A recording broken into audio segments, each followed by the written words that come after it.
Tapi ini yang saya mau tegaskan lebih lanjut. Ayo kita bawa titik ini ke naik level yang baru lagi. Naik ke level yang baru lagi. Setuju, amin? Saya harap semua saudara tidak hanya sekedar mendengar apa yang saya bagikan selama beberapa minggu, tapi saudara mulai terus melatih dan mempraktekannya dalam hidupmu. Oh, come on. Karena kalau saudara di jemaat saja, di gereja saja, engkau hanya manggut-manggut keleng-keleng. Bagaimana saudara akan bisa menerapkan di rumah ketika engkau harus memperkatakan firman? Sementara Alkitab jelas memberikan nubuatan kepada kita. Ketika Yehezkiel melihat penglihatan, ada bait suci, ada pintu bait suci, dan dari ambang pintu bait suci mengalir aliran air hidup. Itu semua berbicara tentang hidup kita sekarang. Tubuhmu adalah bait Roh Kudus. Yesus berkata, kalau engkau minum air ini, kalau engkau mengalami pekerjaan roh yang aku berikan dalam hidupmu, dari dalam hatimu akan mengalir aliran-aliran air hidup. Otomatis dari dalam hati saudara akan terus mengalir aliran air hidup itu. Tapi untuk aliran air hidup itu bisa dialirkan. Dan tidak hanya berhenti di dalam diri kita, tapi bisa dialirkan. Artinya saudara tidak boleh hanya diam. Engkau harus pakai mulutmu untuk berkata-kata. Engkau harus pakai mulutmu untuk membuat deklarasi, memperkatakan apa yang kau yakini. Halo, amin. Ayo, saya mau saudara belajar, ikuti saya. Katakan sama-sama, di dalam hidupku ada pekerjaan roh.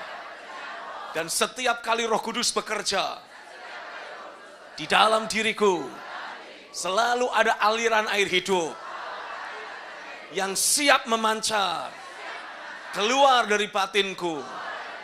Tapi aku harus pakai mulutku untuk memperkatakan setiap impresi, dasar keyakinan, perkataan roh yang aku terima ketika aku membaca firman, atau ketika merenungkan firman, atau ketika aku mendengarkan firman.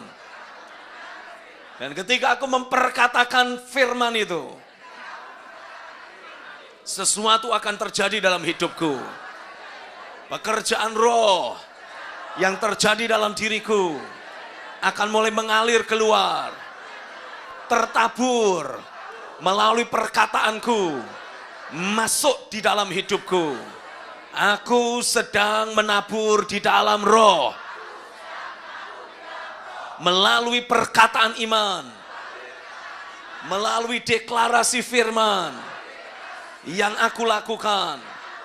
Dan setiap kali aku menabur, aku pasti menuai. Ketika aku menabur di dalam roh, aku memperkatakan firman, aku memperkatakan apa yang aku yakini. Aku sedang menaburkan firman dengan kuasa roh ke dalam tanah hatiku. Dan apa yang aku tabur, pasti aku tuai. Ketika aku menaburkan firman, aku akan menuai iman.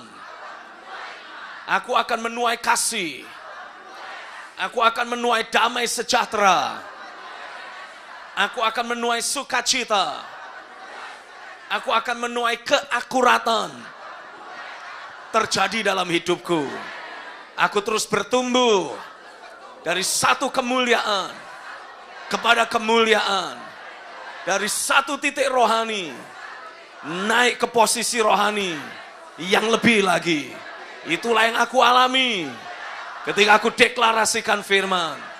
Dan apa yang aku lakukan sekarang mengubahkan posisi rohaniku, memberi aku pengertian, memberi aku kesadaran bahwa posisi rohaniku sedang mengalami perubahan, sedang ditarik naik. Bahkan saat ini, ketika aku berkata-kata, Roh Kudus bekerja di dalam hatiku. Amin. Sudah percaya itu? Begitulah cara kita membuat deklarasi. Oh, come on. Tadi saya mengutip ayat firman dalam Yohanes pasal yang keempat. Saya mengutip ayat firman di dalam kitab Yehezkiel 47. Lalu kemudian saya mengajak untuk saudara mempraktekkan bagaimana cara membuat deklarasi. Begitulah cara kita melakukan deklarasi firman. Nah, saya percaya ketika saudara membuat deklarasi itu dengan penuh keyakinan, bukan dengan pikiran kosong. Tapi apa yang saudara ucapkan, saudara sambil imajinasikan. Dan saudara mengucapkannya dengan penuh keyakinan.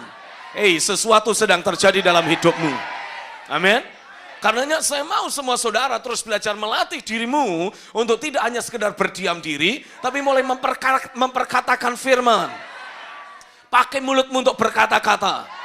Come on, katakan amin.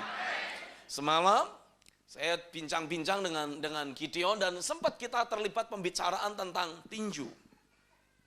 Karena salah satu saudara dia baru memenangkan kejuaraan tinju Asia Pasifik. Jadi menjadi juara Asia Pasifik. Ketika itu dia lakukan di Bali. Nah kemudian dia bertanya, mengajukan sebuah pertanyaan. Dedi, apakah dalam dunia olahraga memperkatakan firman atau membuat deklarasi itu sangat esensial, sangat penting? Saya jawab, oh ya, sangat penting sekali. Lalu tiba-tiba saya teringat ketika tahun 1974 yang lalu pernah diadakan sebuah pertandingan tinju yang sangat legendaris antara Ali melawan George Foreman. George Foreman pada waktu itu sedang memegang juara tinju kelas berat. Juara tinju dunia kelas berat. Dan ketika dalam latihan dia sudah menunjukkan kecanggihan dia dan kekuatan pukulannya. Sansak itu apa namanya? Sansak betul kan? Sansak itu ketika dipakai latihan, dia pukulin begitu. Setelah kira-kira 45 menit selesai dia pukulin, itu sansaknya berlubang. Jadi saudara bisa bayangkan kekuatan pukulan yang dia punya. Sansak itu keras. Tapi ketika dia pakai untuk latihan, dia pukul-pukul begitu. Selesai kira-kira 45 menit, itu sansak berlubang. Tapi Ali, dia berkebalikan. Dia tidak peduli dengan apa yang ditunjukkan oleh para wartawan terhadap lawannya. Dia terus bicara mengucapkan kata-kata yang membangkitkan semangatnya dan membakar kemarahan lawannya. Tujuannya memang sengaja untuk kemudian ketika dalam pertandingan lawan menjadi terbakar emosi. Dan ketika lawan mulai terbakar emosi, disitulah titik lengah akan muncul. Dan dalam pertandingan itu memang ditunjukkan. Bahkan di ronde ke-8 sebelum George Foreman jatuh KO. Itu Ali seperti hanya berdiam diri aja, dipukulin begitu aja. Tapi dalam salah satu cuplikan tayangan yang pernah saya lihat ketika wawancara dilakukan, Ali bilang itu adalah taktik yang dia buat. Jadi dia sudah mengukur kekuatan lawan dan dia sengaja pasang badannya sebagai sansak untuk mematahkan semangat tempur dari lawannya. Jadi sementara dia dipukulin, dia justru ngoceh sendiri. Ayo tunjukkan kekuatanmu. Cuman segitu doang. Jadi sambil dia bertanding, dia terus ngomong, dia terus bicara. Walaupun pakai titer, pakai pelindung gigi. Karena kan kalau tinju dihajar gitu kan, giginya bisa rontok. Makanya dia pasang titer.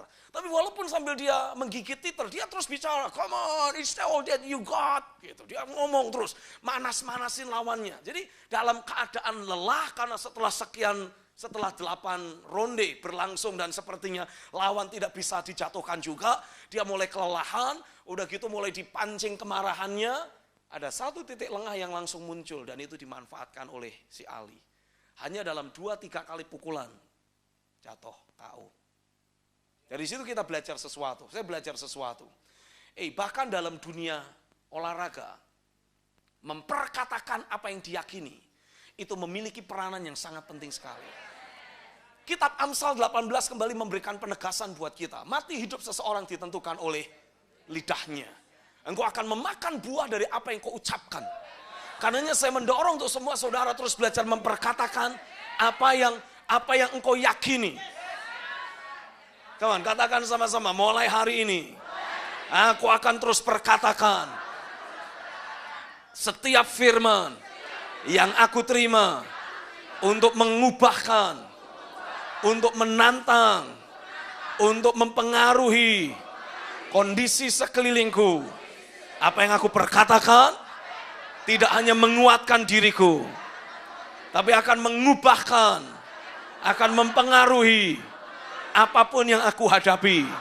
Sehingga fakta akan bisa berubah dengan kuasa kebenaran. Amin. Bisakah engkau memperkatakan semua kalimat itu sambil engkau mengimajinasikan? Engkau menjadi seperti AC. yang dengan cepat mengeluarkan freon dingin yang ada dan mengubah atmosfer, mengubah suhu udara yang panas berubah menjadi sejuk. Oh, come on. Latih diri saudara untuk terus berkata-kata. Setuju, amin? Jangan hanya diam sambil manggut-manggut, terus berkata-kata. Karena ketika engkau terus memperkatakan firman, sesuatu akan terjadi dalam hidup saudara.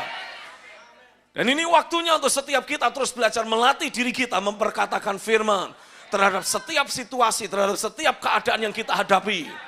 Karena ketika saudara terus memperkatakan firman, sesuatu akan mulai terjadi dalam hidup saudara.